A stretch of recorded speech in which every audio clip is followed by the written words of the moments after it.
Selamat pagi teman-teman.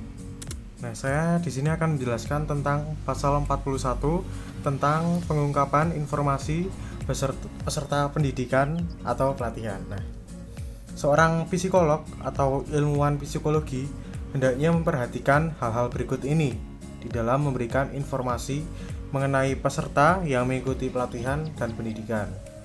Nah, yang pertama itu adalah melindungi peserta dari dampak buruk yang disebabkan oleh keikutsertaannya dalam pendidikan atau pelatihan apabila ada psikolog atau ilmuwan psikologi yang mengambil langkah-langkah untuk melindungi perorangan atau kelompok yang akan menjadi peserta pendidikan atau pelatihan dari konsekuensi yang tidak menyenangkan, baik dari keikutsertaan atau penarikan diri dari keikutsertaan. Nah, yang nomor 2 adalah tidak meminta peserta untuk mengungkapkan informasi pribadi dan riwayat hidup yang bersifat pribadi dalam kegiatan pelatihan dan pendidikan, kecuali diperlukan untuk penanganan kasus. Nah, jadi psikolog atau ilmuwan psikologi tidak meminta peserta pendidikan atau pelatihan untuk mengungkapkan informasi pribadi mereka dalam kegiatan yang berhubungan dengan program yang dilakukan, baik secara lisan ataupun tertulis. Yang berkaitan dengan sejarah kehidupan seksual, riwayat penyiksaan, perlakuan psikologis dari hubungan dengan orang tua, teman sebaya, serta pasangan, ataupun orang-orang yang signifikan lainnya. Nah, hal tersebut tidak diberlakukan kecuali jika program ini menjadi salah satu atau pendekatan yang dianggap penting dan tentunya tepat untuk dapat memahami, berempati, memfasilitasi pemulihan, atau memampukan peserta untuk menemukan pendekatan penanganan yang tepat bagi isu kasus khusus tersebut. Nah, dan yang terakhir, yang nomor 3 adalah bila informasi pribadi harus diungkapkan, harus melibatkan psikolog yang terlatih dan melindungi peserta dari dampak buruk yang mungkin terjadi.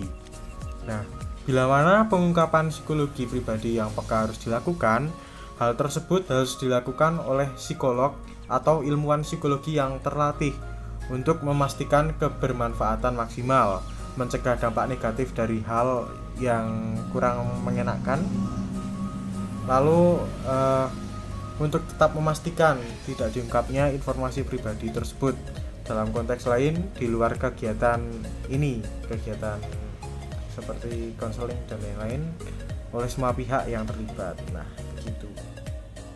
Nah, sekarang pasal 42.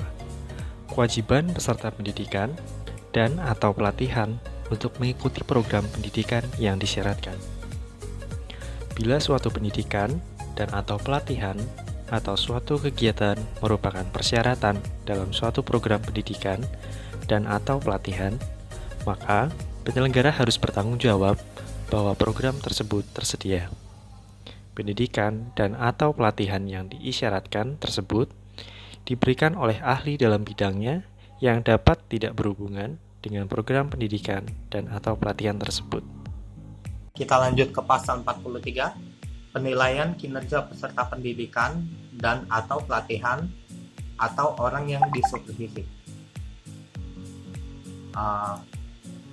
Psikolog dalam bidang pendidikan, pelatihan, pengawasan atau supervise menetapkan proses spesifik terjadwal untuk memberikan umpan balik kerja kepada peserta pendidikan, pelatihan, atau orang yang disupervisi. Informasi mengenai proses tersebut diberitahukan pada awal pengawasan. Lalu, psikolog mengevaluasi kinerja peserta pendidikan, pelatihan, atau orang yang disupervisi sesuai persyaratan program yang relevan dan telah ditetapkan sebelumnya. Pasal 44 itu berisi tentang keakraban seksual dengan peserta pendidikan dan atau pelatihan atau orang yang disupervisi.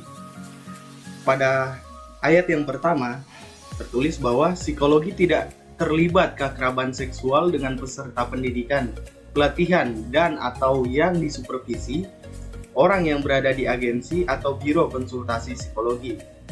pusat pelatihan atau tempat kerja di mana psikologi tersebut mempunyai wewenang akan menilai atau mengevaluasi mereka.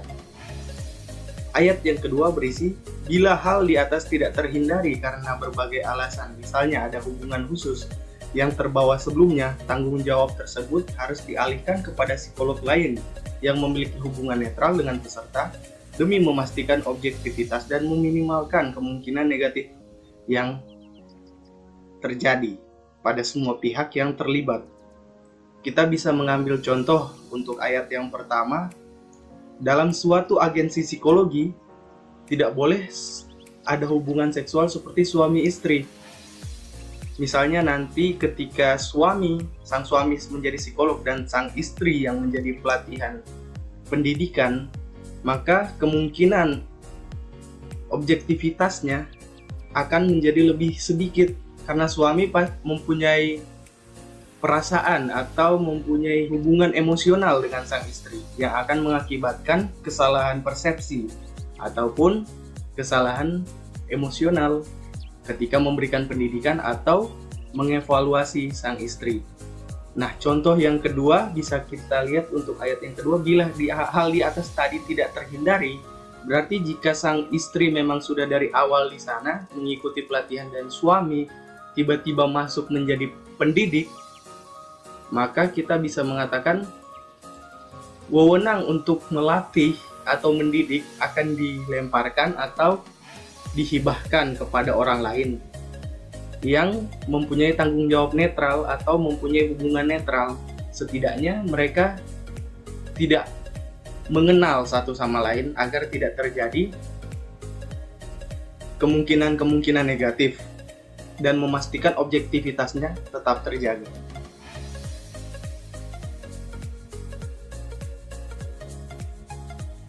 Terima kasih.